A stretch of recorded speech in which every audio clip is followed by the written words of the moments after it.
This is Burn This Book, a podcast where we, Nicole and Eden, read a banned or challenged book and discuss its meaning, impact, and censorship to make it more accessible for all readers. You are tuning into our summer literacy program where we pick a literary device or subject and we explain it. And our hope with this is that you're able to use it as you continue to read these frequently challenged and banned books. And today we're talking about the Red Scare, Marxism, and communism. Yeah, baby. Woo! Something that I thought of when I prepared for this conversation with you, Eden, was how I was once covering like a citizen militia thing, and I was interviewing some of these members who were like really anti-protesting, ironically, even though they were kind of protesting. They were like very, like, they were part of like early days of the MAGA movement. And I was covering them, and they were like, well, all the people that we're here to protect our community from are Marxists and communists. And I was like, oh, have you ever read any of Marx? Like, have you read the Communist Manifesto? And they're like, no. But in it says that families are illegal. And I was like, no, okay, interesting. I think that it's a really wild way that we have been able to kind of demonize an entire like philosophy and political theory, and then create an identity to it that we haven't really done with other political theories or social theories to that extreme. And our country has like such an amazing history with just using the word communist, and then that being like enough evidence to throw someone in jail. Or give them the death penalty. Yep. AKA, McCarthyism. Yes. So let's throw out some definitions. Okay. Before we dive into that, communism as a rhetorical strategy. Okay, cool. Would you like to throw something out, or me? What would you prefer, Eden? I could give a try. Okay, go ahead. Okay. So I've separated these out into three terms that often get compared to each other, conflated with each other, etc., etc., etc.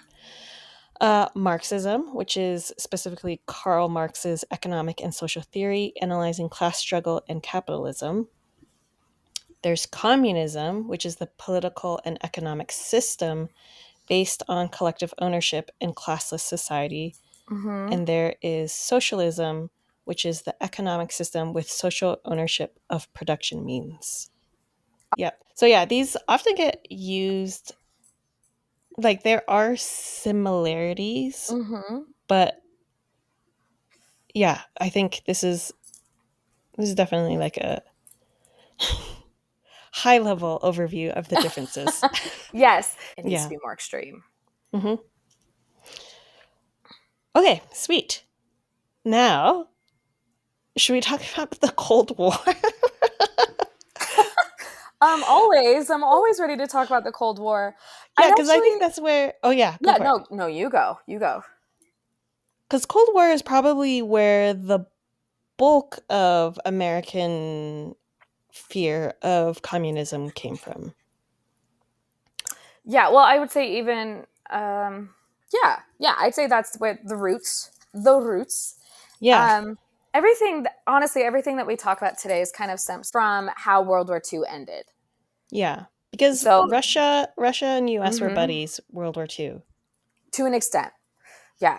But Russia, after World War II ended, Russia started taking a lot of land that America and the Allies were like, I don't think that's how this was going to go.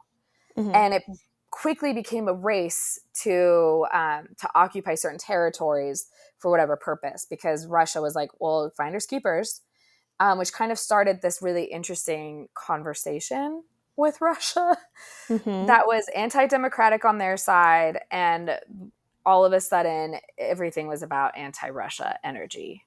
Yeah. But I'd say it stemmed from World War II, how World War II ended. Yeah. All right. From there. Yeah. Yeah, I'm just trying to think how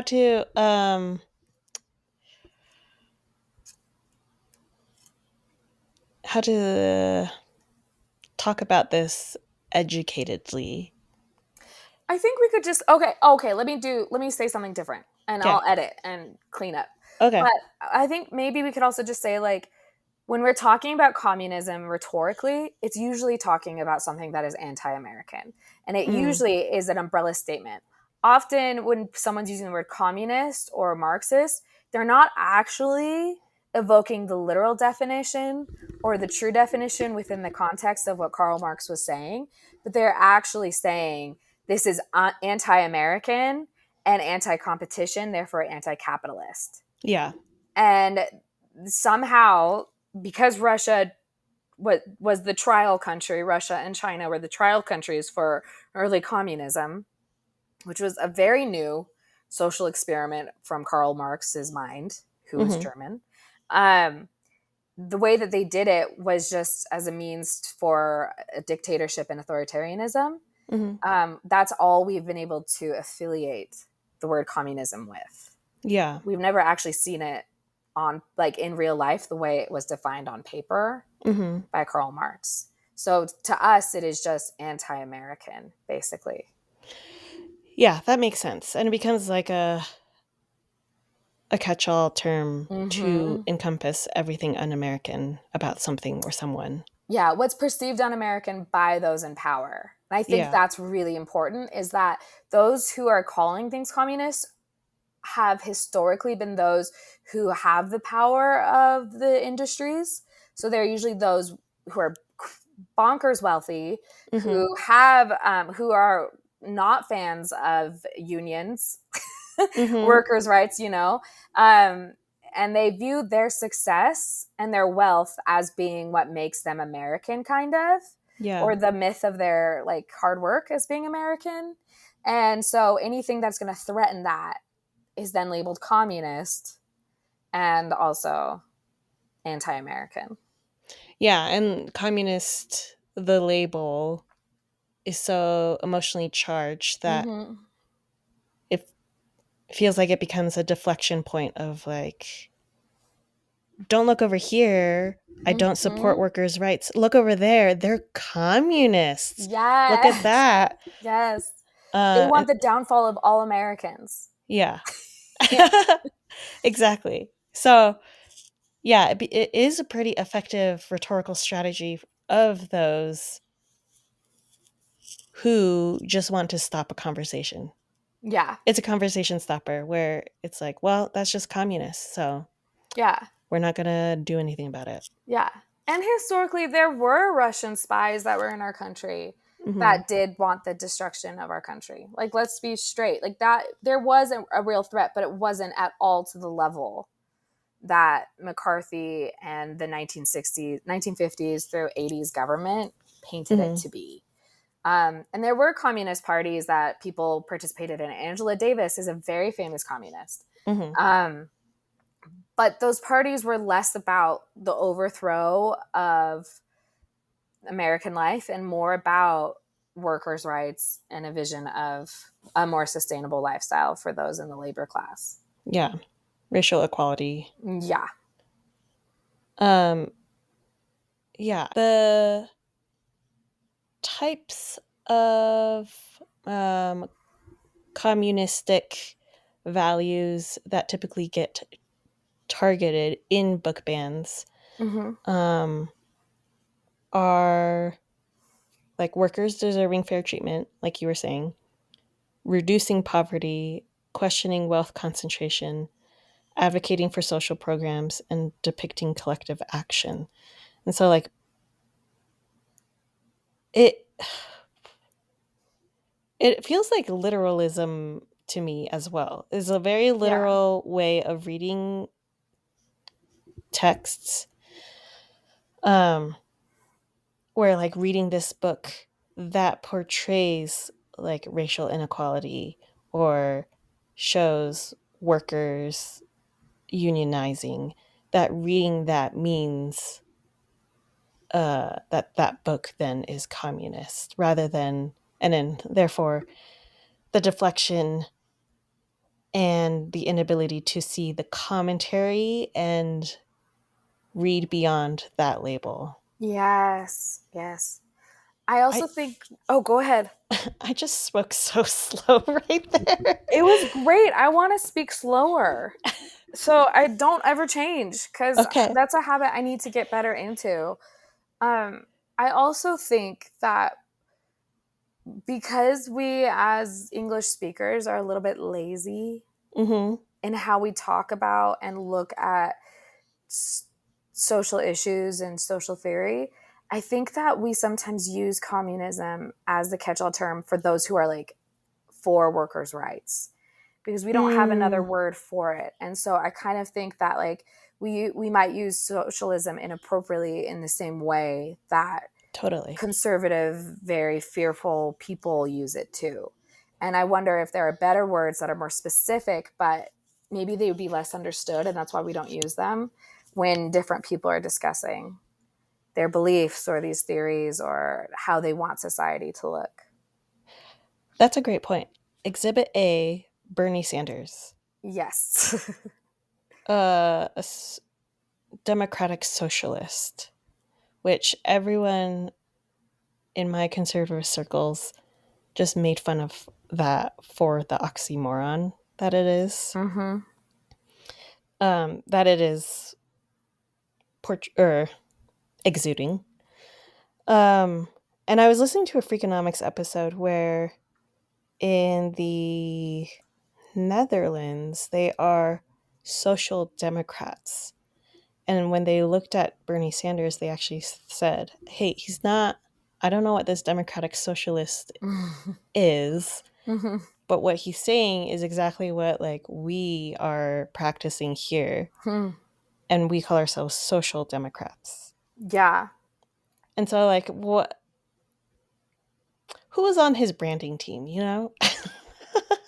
I have so many questions about that because I just feel like how do we not know how loaded of a word that is and how inaccurate we are when we use it, Yeah. especially those who are versed in social theory, Uh-huh. because like we're not actually like the way that Marxism was painted for me when I was a sociology major was that it was like the ideal, like what Star Trek has created. Like all of the world has become so technologically advanced Mm-hmm. that technology is able to do the menial labor, therefore allowing um, the laborers to be able to regain their relationship with labor and work and passion and creativity and regain their soul. And that it was capitalism that ultimately separated us from our passions and made us just cogs in a machine, but that Mm-hmm. capitalism was necessary in order to create this whole movement where everyone would gather together and kind of overthrow this idea of competition Mm-hmm. and consumerism. And we'd kind of live like hobbits, basically, but with like a philosopher king up there. The Mm-hmm. only difference with Star Trek would be that there would be no war. Like you're not in constant battles with other planets. So like, and that to me has never, I've never really understood that as having happened on this earth. Yeah. Marxism hasn't worked out like that. And like the way it was translated in these very agricultural society, agrarian Mm-hmm. countries that didn't have the technology to replace the menial labor, yada yada yada. But like, I just feel like if our other leadership understood what was actually happening and like how to talk about this stuff, they would create a new term for what they believe. Like Yeah. the conservatives did that with MAGA. Mm-hmm. Why can't they do that with this idea of like a more just society, whatever? But it is interesting. It is It interesting. The is. Netherlands thing is very fascinating to me. Yeah. Don't quote me on the Netherlands. But it was essentially, yeah, somewhere where they practice social Sure, democracy. sure, sure. Yeah. Um, do So you how should we remember? interpret it? Oh, go on. Go, go, go, go. Oh, Go. No, you go. I was going to tie it to a banned book. Are Yes, You There, please. God? It's Me, Margaret. Yes. And do you remember Judy Blume had that story of a woman calling her? because you can find Yeah. authors in the phone book, which is Yeah, still which wild is to me. wild. Called her and said, "Are you Judy Blume?" "Yes, I am." And he wrote, "Are you there, God?" "Yes, I did." "You're a communist for writing this book." Um, and so I was wondering, like, why do you think, yeah, what about that book came off as communist to this person where there was literally nothing about? It's a coming of age story. Great book, great podcast episode. Go back and listen. Just You'll cross love it. posting. Yep, you're gonna love it. Are you there, listener? It's us. Nicole and Eva. Nicole did. um. So yeah, why do you think she was called communist? A common thing that I hear a lot is in my circles is like, well, like Christianity is basically communism, except that communism is anti-religion. Um, and so there's this idea that that communism is strictly anti-Christian. It's like an affront to American Christian values, quote unquote. Mm-hmm. And they really focus in on that and don't actually talk about the other stuff is something that I've noticed. And that's what kind of gives a lot of people who are like really anti-communist a huge morally driven crusade. Joe Mm-hmm. McCarthy talked about the anti-Christian aspects of communism. Um, they're not 100% wrong because communism is anti-faction, you know, like if it's Mm-hmm. practiced perfectly, you wouldn't have these groups that are separated based on religion or other things like that. But it's like foundation isn't like anti-religion, anti-Christian. Like that's not Yeah. the whole spiel. But I really think that's just how it's been like trickled down and understood by people um, who don't actually understand that it's like just a social theory, Yeah. aka a theory, a Mm-hmm. way to look at and talk about society and Uh-huh. society's problems, um, and not an actual like, if you're a communist, we're going to destroy your belief in God. Um, I really think that's the only reason why. I'm sure anything that feels a little bit anti-religion or a little bit like questioning religion's authority, Mm-hmm. people will say is communist because Yeah. they don't understand the definition. I guess why. Okay, maybe do know the answer to this, What? but because like the central theme of Margaret is her getting her period, not theme, but like event. Right. And I That's wonder what's if that building has it to too. do with how society sees women's bodies and like, and how is that related to communism though?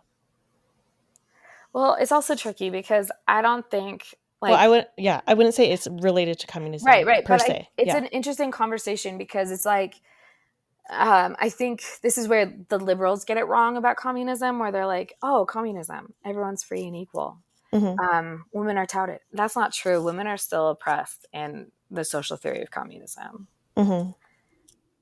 Wait, Give explain me that. Yeah. give me one theory about any social movement where women are seen as the same as men.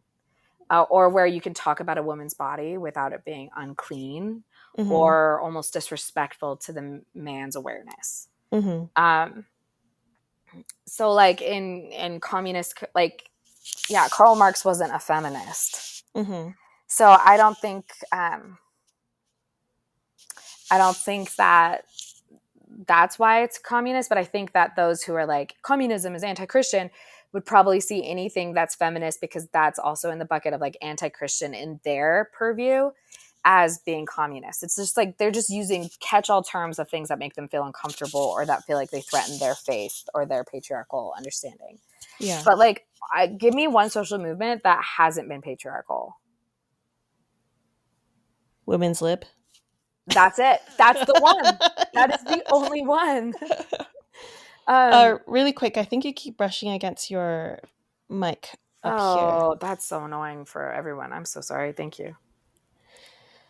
Uh, So I yeah. don't know if the period thing, but I think that if we're talking about readers who misunderstand the whole framework of communism and social theory and sociology, um, they would totally interpret anything talking about a woman's body as being communist, even though there's zero truth to those things being affiliated. Mm-hmm. Probably goes back to the catch-all being communism being a communist being a catch-all term. Yeah, for Yeah. sure. I mean, Angela Davis even talked about her time in the Black Panthers and the Communist Party as realizing that she wasn't the same Mm-hmm. as the men who had authority. Yeah. Like it's just the way it is. Women still have yet, outside of the women's lib, to Mm-hmm. have any sort of like prescient space. Yeah. That's a good point. How many of these theories that we're fighting over are they are they written by men? Yeah, all of them. All of it. All of them. And none of them are looking to elevate women to an equal foothold. Mm-hmm. Um, and that's why I think it's also very funny when, like, this is why I want us to just create something new. Just Yeah. like envision or be creative or like talk about a new theory or a new idea that is actually inclusive. Mm-hmm. Um, because communism claims to be inclusive, but in order for it to kind of work, you still have to get rid of anyone who has authority or anyone Mm-hmm. who has seeming authority, and that's dictated by who the ones are that are getting rid of the people. And that could Yeah. just be people who are smart, or if you're taking, was it Cambodia? Anyone who's wearing glasses. Mm-hmm. Like it's so That dictated. was China too. China too, yeah. It's so dictated by who is enacting this social theory. Yeah.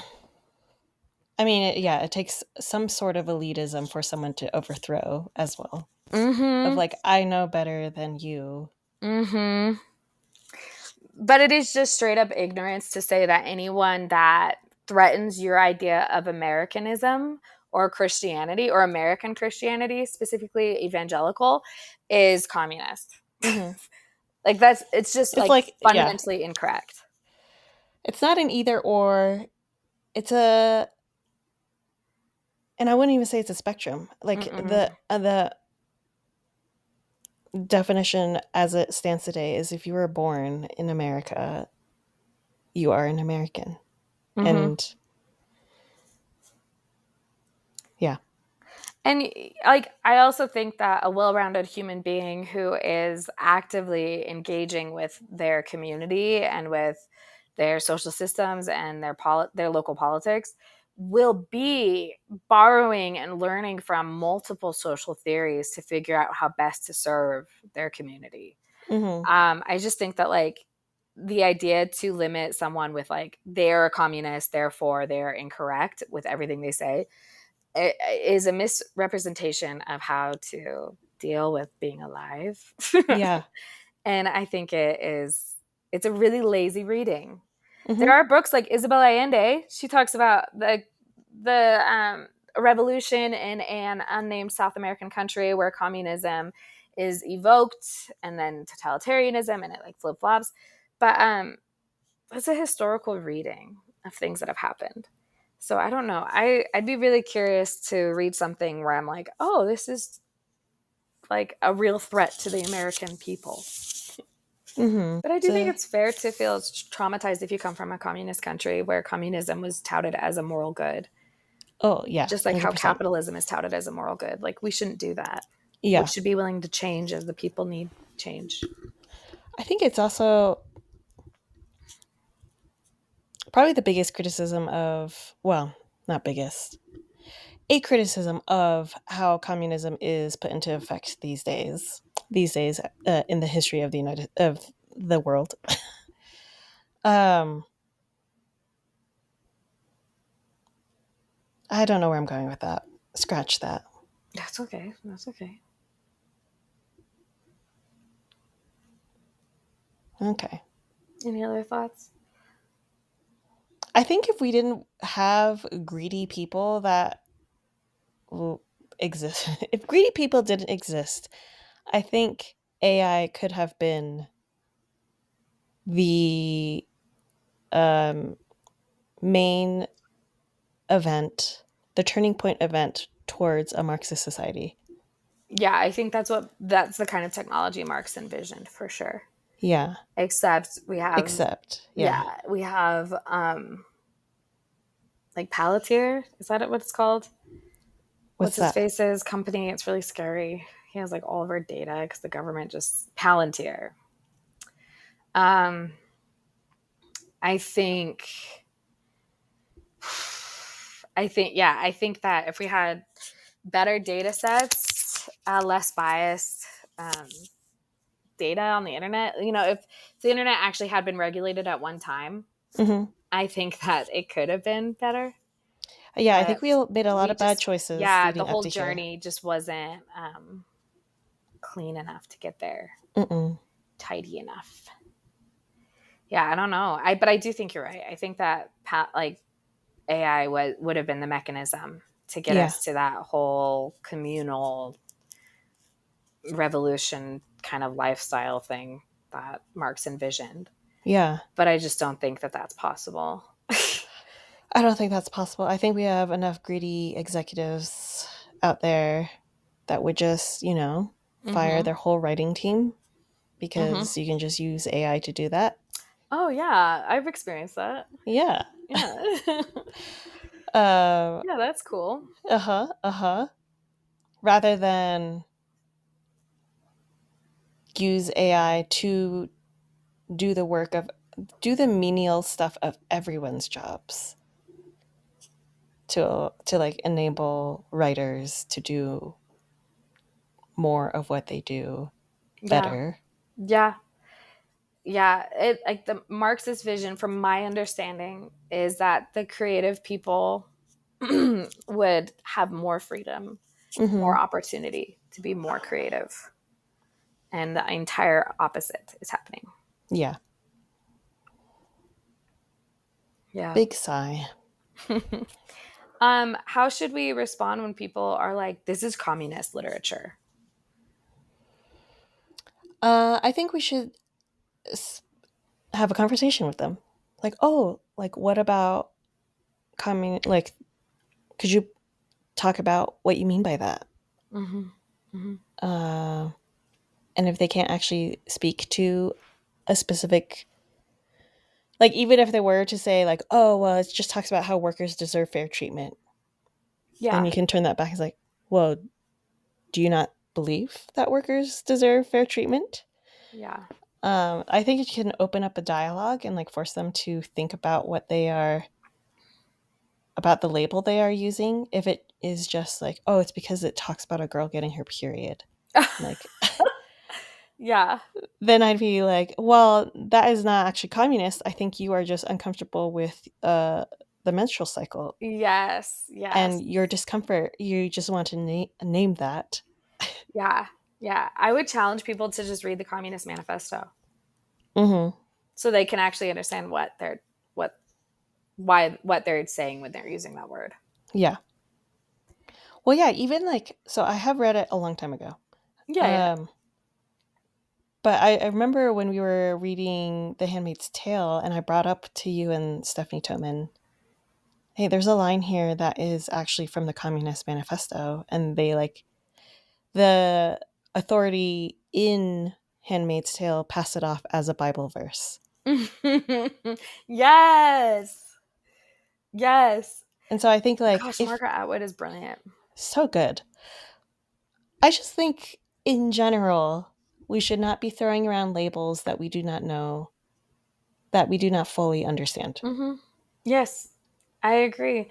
I think be okay with taking the time to learn what it actually means. Hmm. Um, yeah, because yeah, it's really dangerous. I mean, so many people's careers.